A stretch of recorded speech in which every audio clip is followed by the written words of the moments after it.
अस्सलाम वालेकुम गाइस। इस वीडियो में हम डिस्कस करेंगे फंक्शंस इन जावास्क्रिप्ट। फंक्शन में हमारे पास क्या चीज़ें आती हैं? सबसे पहले डिक्लेरेशन फंक्शन, इसके बाद एक्सप्रेशन फंक्शन, एनोनिमस फंक्शन, इसके बाद मोस्ट इम्पोर्टेंट जो हम जावास्क्रिप्ट में ऑनवर्ड जो प्रोजेक्ट्स हम करेंगे और इसके अलावा जो हमारे पास प्रोमिसेस होंगे, क्लायर्स होंगे, उनमें भी हम यूज़ करेंगे, वो है arrow function. Arrow function in JavaScript ये किस तरह से वर्क होता है, इसकी डिक्लेरेशन कैसे होती है, इसकी कॉलिंग कैसे होती है, इसमें पैरामीटर्स कैसे पास करते हैं, और सिंपल फंक्शंस जो है उसमें पैरामीटर्स कैसे पास करते हैं हम जावास्क्रिप्ट में, मल्टीपल पैरामीटर्स कैसे पास करते हैं, ये सब हम देखेंगे। ठीक है, तो गाइस अगर अभी तक आपने चैनल सब्सक्राइब नहीं किया तो चैनल सब्सक्राइब करें, वीडियो को लाइक करें और दूसरे स्टूडेंट्स के साथ भी शेयर करें। तो चलते हैं कंप्यूटर स्क्रीन में।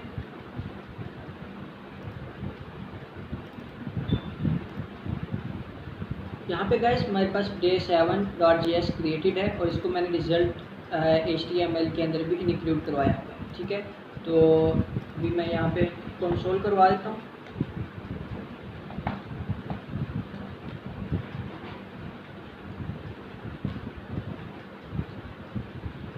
day7 और इसको हम एनेबल भी कर लेते हैं ताकि हम प्रॉपर वर्किंग हमारी स्टार्ट कर सकें।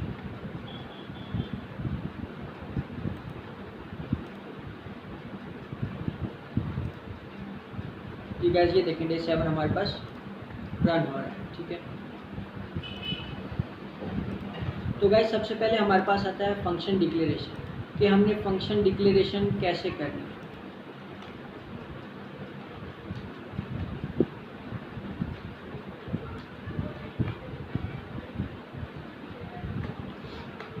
फंक्शन डिक्लेरेशन में सबसे पहले हम जावास्क्रिप्ट में जो हमारे पास सिंटैक्स है फंक्शन डिक्लेयर करने का, उसमें हम लिखते हैं सबसे पहले फंक्शन, फिर फंक्शन का नेम और फिर हम पैरामीटर लिखते हैं।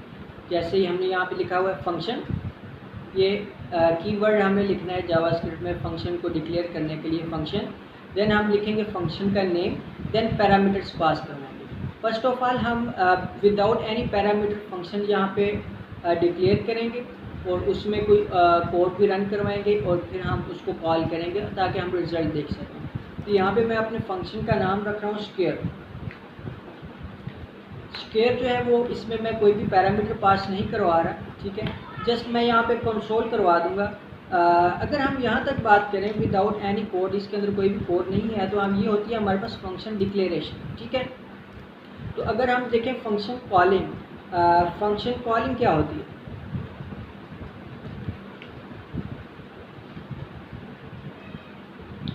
तो गाइस हमारे पास फंक्शन कॉलिंग क्या होती है कि आपने फंक्शन का नेम लिखना है यहाँ पे स्क्वायर।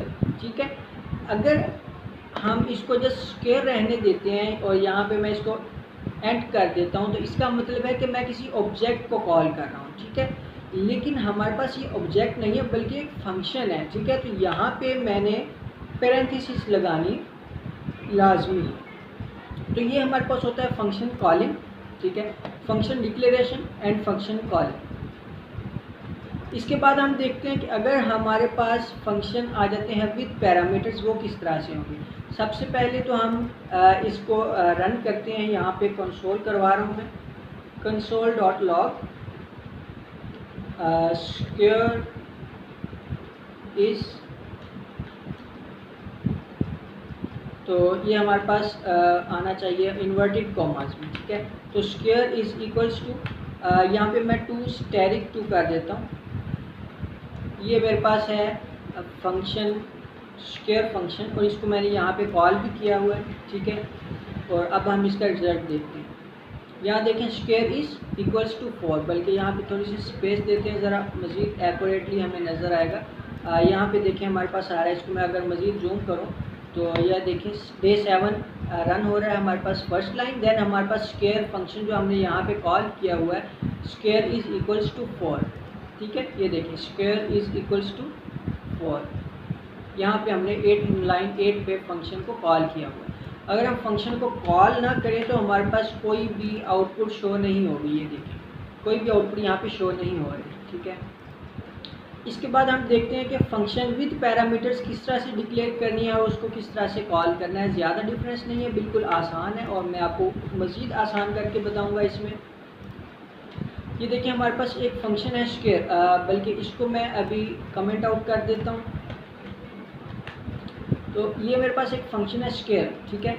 ये पैरामीटर ले रहा है हमारे पास a एंड b, दो पैरामीटर ले रहा है और मैं कहता हूँ कि a स्टेरिक b हमारे पास रिजल्ट आना चाहिए, ठीक है। मैं चाहता हूँ कि दो पैरामीटर्स हमारे पास फंक्शन के अंदर आ रहे हैं, वैल्यू पास हो रही है, उनको मल्टीप्लाई करवा के रिजल्ट शो करवा दें, ठीक है। स्क्वायर नहीं हम यहाँ पे लिखते हैं, हम यहाँ पे मल्टीप्लिकेशन लिख लेते हैं, क्योंकि मैं दो डिफरेंट पैरामीटर ले रहा हूँ। आप सिंगल ले सकते हैं, बल्कि पहले सिंगल लेते हैं, उसके बाद मैं आपको मल्टीपल करके दिखाता हूँ, ठीक है। तो ये हमारे पास सिंगल पैरामीटर के साथ एक फंक्शन है, और कॉलिंग में ज़रा सा डिफरेंस ये आता है, जिस तरह हम नाम के साथ पैरेंथेसिस में पैरामीटर यहाँ पे लिखते हैं, इसी तरह हम स्क्वायर के अंदर भी जो पैरामीटर है उसको कॉल करवा लेंगे साथ, मतलब कि वैल्यू पास करवाएंगे, ठीक है। वैल्यू हम क्या पास करवा रहे हैं, फॉर एग्जांपल मैं 10 पास करवा रहा हूँ, ठीक है। और यहाँ पे मैं a स्टेरिक a करवा रहा हूँ। अब मुझे ये स्क्वायर शो करवाएगा, आप देखें हमारे पास स्क्वायर इज 100, ठीक है। तो ये हमारे पास था सिंगल पैरामीटर। अब डबल पैरामीटर आप इसको कर सकते हैं, a asterisk a and b, और यहाँ पे हमारे पास आ जाएगा ये मल्टीप्लिकेशन में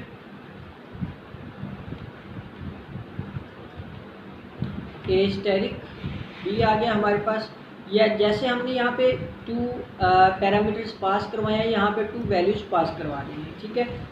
10 एंड 12 ये दो वैल्यूज़ हैं मेरे पास। फर्स्ट जो है हमारे पास ये a को असाइन हो जाएगी और सेकंड वाली b को असाइन हो जाएगी, यानी कि फर्स्ट वैल्यू फर्स्ट पैरामीटर को असाइन होगी, सेकंड वैल्यू सेकंड पैरामीटर को असाइन होगी, ठीक है। और अब आप देखें हमारे पास मल्टीप्लिकेशन इज 120 आ रहा है, ठीक है। तो ये हमारे पास था function declaration, function calling without parameter, with single parameter, with multiple parameters. अब यहाँ पे जितने चाहें पैरामीटर्स बढ़ा सकते हैं, ठीक है। तो अब हम देखने जा रहे हैं कि आप रिटर्न वैल्यू किस तरह से लेते हैं। रिटर्न फंक्शन जो होता है, जो फंक्शन रिटर्न में कोई भी वैल्यू देता है वो किस तरह से होता है, ठीक है। जिस तरह से मैं यहाँ पे अगर कंसोल ना करवाऊँ, ठीक है, मैं एक वेरिएबल ले लेता हूँ, let x is a variable जो कि a स्टेरिक b करवा देगा, ठीक है। और मैं इस फंक्शन को कहता हूँ कि रिटर्न में x दे दे। अभी रिटर्न क्या होता है और रिटर्न x जो है वो कहाँ पे जाएगा, कहाँ पे रिटर्न होगा, इसकी बात कर लेते हैं ज़रा। गाइस हमारे पास फंक्शन के अंदर जो रिटर्न होता है वो रिज़ल्ट जो होता है फंक्शन का, रिजल्टेंट वैल्यू जो होती है, फाइनल वैल्यू, फाइनल डिसीजन, उसको अनाउंस कर देता है। यानी कि जहाँ से आप कॉल करते हैं ना फंक्शन को, वहाँ पे उसका रिज़ल्ट आ जाता है। फॉर एग्जांपल आपने फंक्शन को कॉल किया, अब फंक्शन ने कोई ना कोई आउटपुट देनी है, तो आउटपुट जो होती है वो रिटर्न में देता है, ठीक है। और इसकी वैल्यू कहाँ पे आती है, जहाँ पे आप इसको कॉल करते हैं। तो अब आप देखें हमारे पास यहाँ पे स्क्वायर फंक्शन को मैंने कॉल किया है, इसको दो वैल्यूज़ दी हैं। अब जो मेरे पास वैल्यू आएगी ना वो 15th लाइन पे आएगी, ठीक है। मैं यहाँ पे इसको कंसोल करवा देता हूँ, कंसोल डॉट लॉग,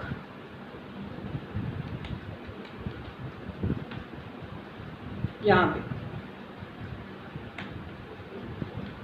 ठीक है। अब आप देखें हमारे पास 120 आ रहा है यहाँ पे लिखा हुआ। अगर मैं इसको ये जस्ट हमें 120 रिटर्न में दे रहा है, ये देखिए 120 रिटर्न में दे रहा है। आप यहाँ पे कुछ लिखना चाहें तो लिख भी सकते हैं। तो आप देखें हमारे पास लाइन 15 पे रिटर्न वैल्यू आ रही है, जहाँ पे आप देखें कि रिटर्न हमारा और फंक्शन जो है वो 10 से लेके 13 तक है फंक्शन जो है हमारा, लेकिन हमारे पास वैल्यू कहाँ से आ रही है, 15th लाइन पे, 15th लाइन से हमारे पास वैल्यू आ रही है, ठीक है। तो आप देखें 15th लाइन पे 120 वैल्यू हमें शो हो रही है। तो ये होता है रिटर्न ऑफ अ फंक्शन। इसके बाद हम बात कर लेते हैं anonymous function. Guys anonymous function क्या होता है, जैसा कि एनोनिमस नाम से जाहिर है, गुमनाम, ठीक है। तो हमारे पास एक फंक्शन होता है जिसका कोई भी नाम नहीं होता, ठीक है। पैरामीटर्स हों या ना हो ये मैटर करता है, ठीक है। और इसको लिखने का मेथड क्या होता है, जिस तरह से हमने देखा कि हमारे पास एक फंक्शन था, उसको हमने कॉल किया रिटर्न वैल्यू लेने के लिए, कोई भी वैल्यू आउटपुट लेने के लिए हमने उसे कॉल किया, ठीक है। अगर आप उससे कोई आउटपुट ही नहीं ले रहे, कोई कॉल ही नहीं कर रहे उसको, तो फिर आपको फंक्शन बनाने की ज़रूरत ही नहीं है। ठीक है, ऐसा ही है ना, आप उसकी आपकी इस्तेमाल में नहीं आ रहा तो फंक्शन क्यों बनाएंगे। तो इस्तेमाल में लाने के लिए एनोनिमस फंक्शन को, अदर फंक्शंस को तो हम नेम से कॉल करते हैं, तो एनोनिमस फंक्शन को हम एक वेरिएबल के अंदर स्टोर करवा देंगे। ठीक है, let x is a variable, इसके अंदर एक फंक्शन स्टोर है जिसका कोई भी नाम नहीं है। ठीक है, और ये क्या करता है, ये एक रिटर्न वैल्यू दे देता है। रिटर्न मैं दे लेता हूँ इसे। ठीक है, 2 स्टैरिक 2 मुझे देता है, 2 स्टैरिक 5 टाइप हो गया, मुझे 2 स्टैरिक 5 ही कर लेते हैं। ठीक है, और मैं यहाँ पे कंसोल डॉट लॉग करवा देता हूँ एक्स। अब हम देखते हैं रिज़ल्ट हमारे पास क्या आ रहा है। तो अब देखिए हमारे पास पूरा का पूरा फंक्शन ही रिजल्टेंट में आ रहा है हमारे पास। ठीक है, और अगर मैं इसको उठा के यहाँ प्रिंट कर देता हूँ, यानी कि ये मुझे क्या दे, 2 स्टैरिक 5 दे रिज़ल्ट में। तो अब आप देखें हमारे पास कोई भी फंक्शन यहाँ पे रन नहीं हो रहा। हमारे पास कोई आउटपुट नहीं आई थी। ठीक है, आउटपुट क्यों नहीं आई, अब हम इसका देखते हैं। बल्कि हमने देखे पहले किया था, यहाँ पे कंसोल डॉट लॉग एक्स को हमने कॉल किया था, एक्स के अंदर हमारे पास ये चीज़ आ रही है। ठीक है, एक्स के अंदर 2 स्टैरिक 5 आ रहा है, और यहाँ पे हमारे पास आउटपुट भी आ रही है कि ये एक एनोनिमस फंक्शन है जिसके अंदर आपको एक रिटर्न वैल्यू मिल रही है 2 स्टैरिक 5। ठीक है, अच्छा तो गाइस अब हम बात करते हैं हमारे एरो फंक्शन की।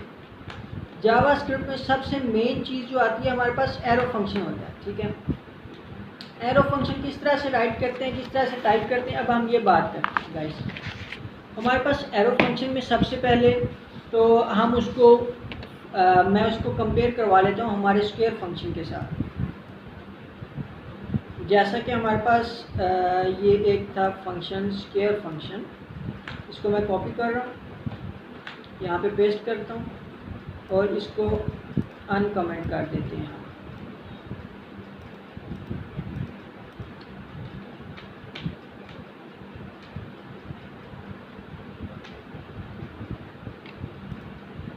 ठीक है, इसको भी अनकमेंट करना है, इस लाइन को भी करना होगा, और इसको भी, and then finally this one.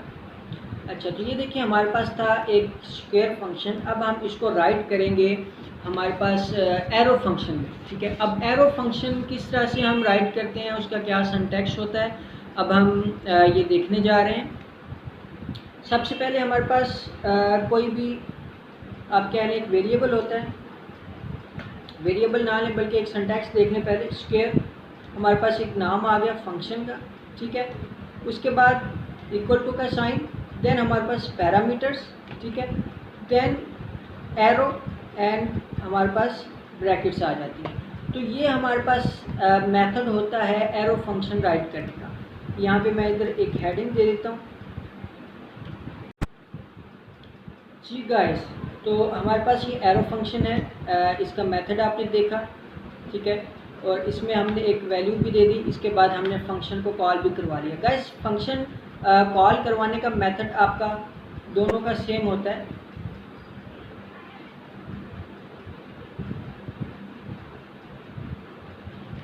Function call करवाने का मेथड जो है वो आपका एरो फंक्शन का भी और दूसरे फंक्शन का भी दोनों का सेम होता है हमारे पास। ठीक है, तो अब हम देखें इसकी आउटपुट हमारे पास क्या आ रही है। आउटपुट हमारे पास स्क्वायर इज इक्वल्स टू 4 हमारे पास एक आउटपुट आ रही है। ठीक है, तो ये हमने देखा कि एरो फंक्शन किस तरह से वर्क करता है। तो गाइस आज के इस वीडियो में हमने देखा है कि हमारे पास फंक्शन डिक्लेरेशन क्या होती है, फंक्शन कॉलिंग कैसे की जाती है, function with out parameters and function with parameters किस तरह से वर्क कर रहे होते हैं। इसके अलावा हमने एरो फंक्शन देखा है। एरो फंक्शन की हमारे पास बहुत ज़्यादा इम्पोर्टेंस है, चूँकि हम हमारी आगे आने वाली वीडियोस में, आगे आने वाले लेक्चर्स में जैसा कि हमारे पास प्रोमिसेस आ जाते हैं, क्लियर आ जाते हैं, इनमें हम एरो फंक्शन यूज़ करने वाले हैं। ठीक है, तो एरो फंक्शन का जावास्क्रिप्ट में बहुत ज़्यादा यूज़ है, तो इसलिए आप इसको बहुत ही गौर से, सेंसिटिविटी के साथ, फुल फोकस के साथ इसको देखें। ठीक है, तो इसके अलावा अगर आपको वीडियो से कुछ सीखने को मिलता है तो आप इसे लाइक करें, चैनल सब्सक्राइब भी किया करें। इसके अलावा वीडियो को शेयर करें। अगर आपको कोई क्वेश्चन आ रहा है, इसमें कोई भी प्रॉब्लम आ रही है, तो आप कमेंट बॉक्स में मुझसे पूछ सकते हैं, ठीक है। तो इसके अलावा आप नेक्स्ट वीडियो में हम डिस्कस करेंगे एक नया टॉपिक, ठीक है। तब तक के लिए मुझे इजाज़त दीजिए। अल्लाह हाफिज़।